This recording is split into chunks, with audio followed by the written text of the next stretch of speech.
Hello ladies and gentlemen, it is Primeval bringing you another Wargame Red Dragon replay.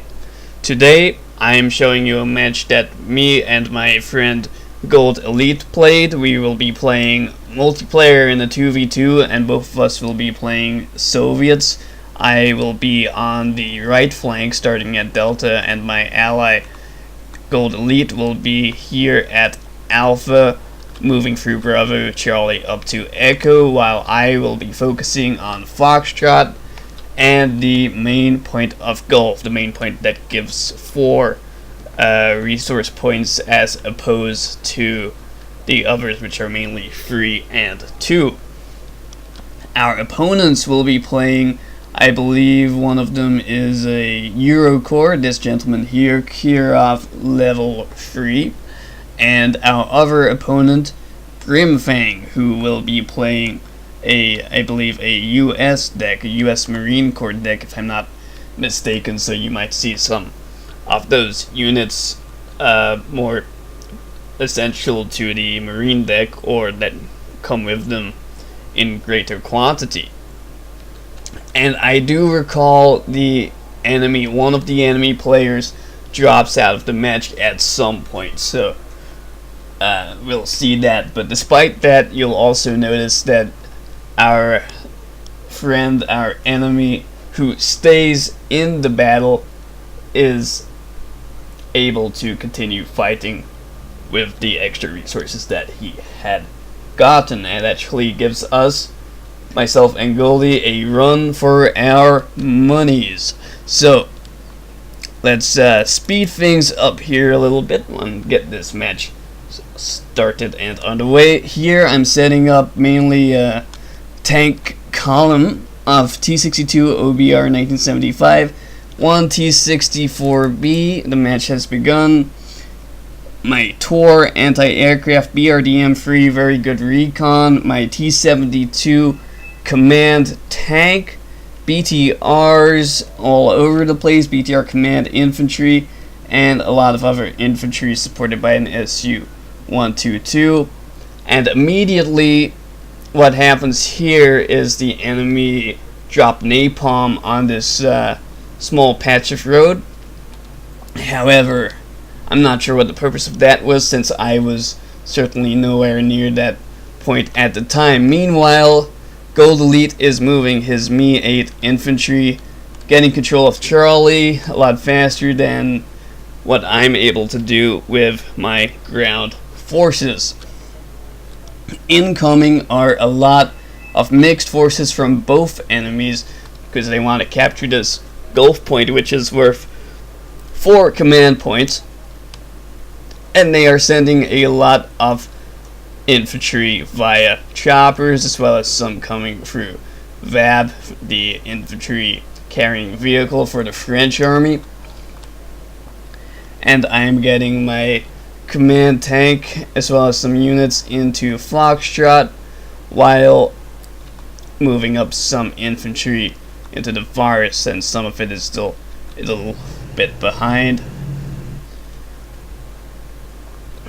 Meanwhile, on the left flank, Goldie is setting up in Echo, has already taken Charlie, and is sending a MiG-23 to support my efforts, because I believe we saw a lot of those choppers coming down. My BRDM is able to intercept some Puma, which I don't know what they were doing, just scouting into my lines to see what kind of air defense I had possibly. They sent a Rafale at Goldie's MiG, but it manages to escape, but so does his aircraft, despite my Tor taking a shot at it or two. Meanwhile, here I am moving up the forest, and I want to get into this complex of houses with the amount of infantry that I have. So my forces are encountering the VAB and some Commando Marine, 58 of them, which is quite a sizable force to deal with. My Motostrelki are getting stunned. They're nowhere near enough in number. My SU-122 is carelessly driving up because I want to get a line of sight, but it gets intercepted by their rocket launcher. Spetsnaz moving in, but I'm not sure 10 Spetsnaz will be able to deal with 50 Commando Marines, and no, they are not. And at this point, my ally says to me, pull your stuff back because we need to bomb that place, or something to that effect. Meanwhile, not much is happening here yet. The enemy have set up infantry in this point of hotel, and they have not captured Juliet Lima or Mike. However, I am moving some of my stuff carefully into Mike because I am expecting there would be as much enemy resistance here as there is here. However, we can see in the replay that it is entirely empty, but of course there's no way of me to know that, so I am very slowly moving units up. And now in this forest things have gone quiet as I've moved my units back, mainly support infantry units and some Igla. My command infantry are moving around the forest because I don't want to jump into that with them. I want to get a better position for them away from these Commando Marines that we know are here.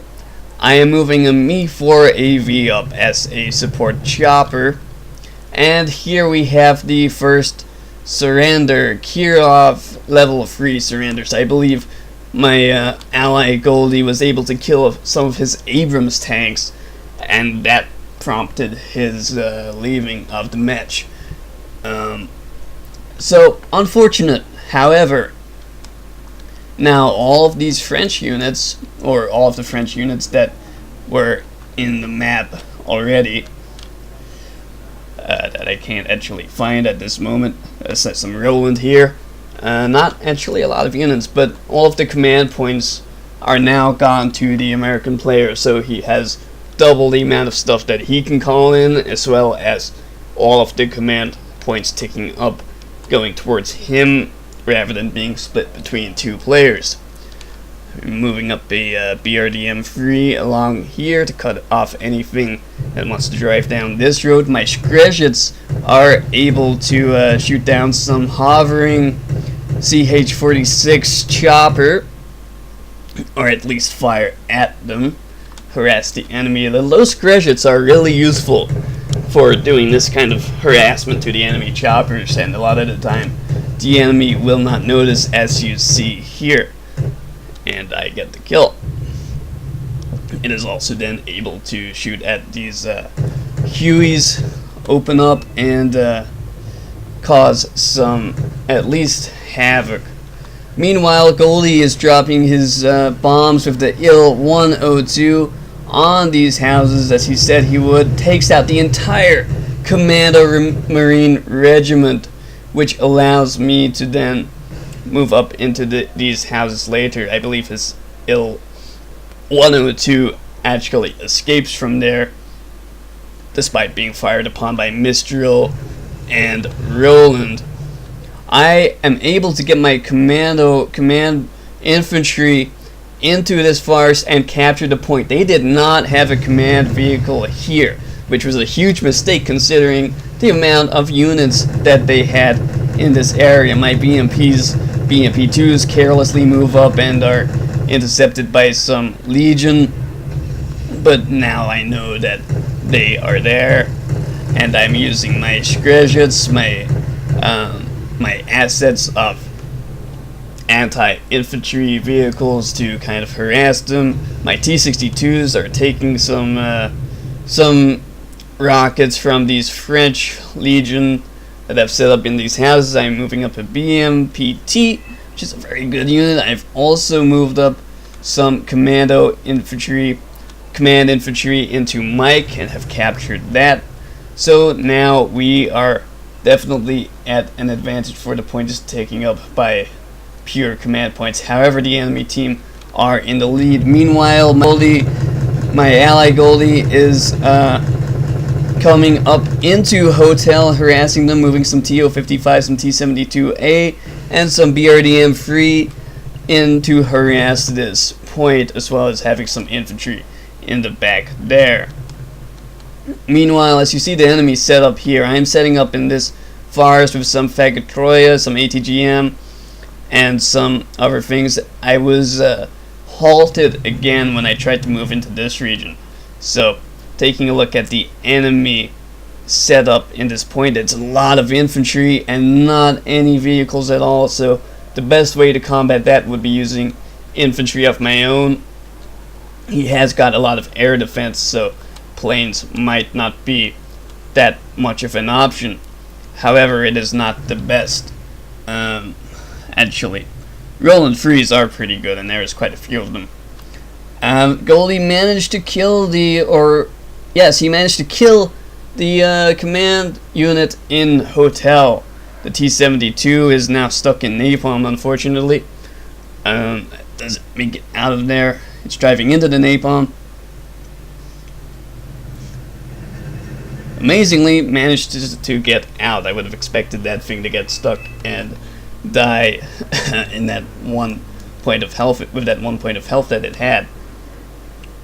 Goldie is signaling an attack on Juliet, and he's pointing out their troops in these houses. However, I have moved up in the mic, and my primary concern is probably getting all of this stuff in the Gulf cleared out, so I'm moving up a T-64B.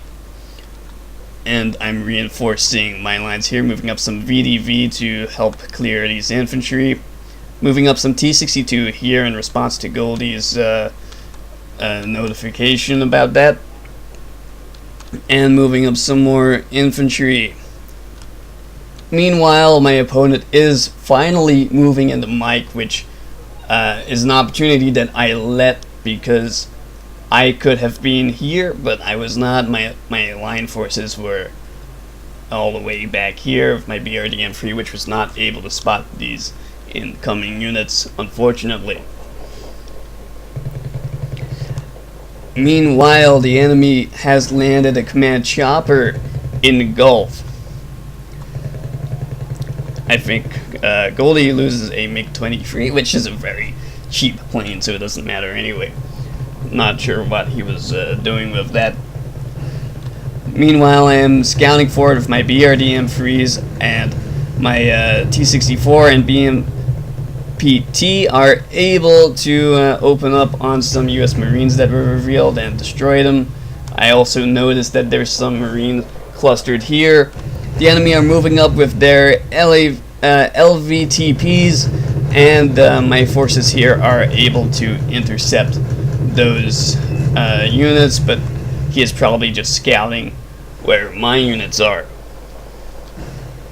Some US Marines also moving up, and US Marines here. This guy is a really big fan of US Marines. However, I'm a fan of Spetsnaz, and I'm moving them in, and they get stunned, but they are able to deal with the US Marines. Unfortunately, none of my forces here are able to fire. However, look at this air spam. FA Hornets, Raphael, Mirages, all coming in at the same time. And my anti-air are firing, but it is not enough to deal with this air spam. A lot of the enemy planes take a hit, but I don't believe I have killed any one of them so far. However, my Spetsnaz have managed to move through this forest, and I am moving up to this command chopper because I know exactly where it is. The problem with command choppers is that I saw it coming from a mile away, and I saw exactly where it was landing. So even though I didn't have eyes on it, I knew where the command vehicle was, which is never something you want to let your enemy know. You always want to keep them guessing. So despite this Air Force just circling here, I am actually moving up some units and discovering even more infantry in this forest. I'm moving also up a BTR because it's kind of useless, and I may as well do that. My Spetsnaz were able to destroy that chopper, but now they're probably going to die to the overwhelming force of the US Marines, which are simply number. I'm not sure why I'm driving that T-62 up here. That was probably not smart, but it's okay because those things are cheap. Meanwhile, I get rid of the U.S. Marines set up there, and the U.S. Marines, he was trying to sneak around to probably get to my command infantry or find it, get destroyed because they come out too much in the open and I'm able to spot them with my units. However, a Super Cobra, which is a very expensive chopper, and has come into range of my ground forces, and I do not have anti-air in this region, which was a big mistake on my part. I should have had more anti-air. I believe I had some, but a lot of it was killed by those anti-radar planes. I'm sure one of them must have been anti-radar, because looking here, and at this point I'm also realizing, where did my tour go? You know, where did my book go? It's all dead. And that allows the enemy to move in the Super Cobra. I sent my Mi-24 in that thing, but unfortunately it is also intercepted by US Marines and does not last long. So I pull my forces back because that's the best thing to do. The Super Cobra is now has one totem is